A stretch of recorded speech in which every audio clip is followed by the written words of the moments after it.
একজন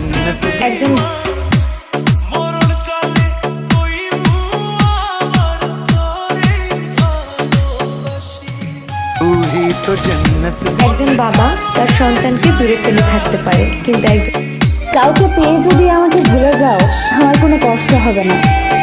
কারণ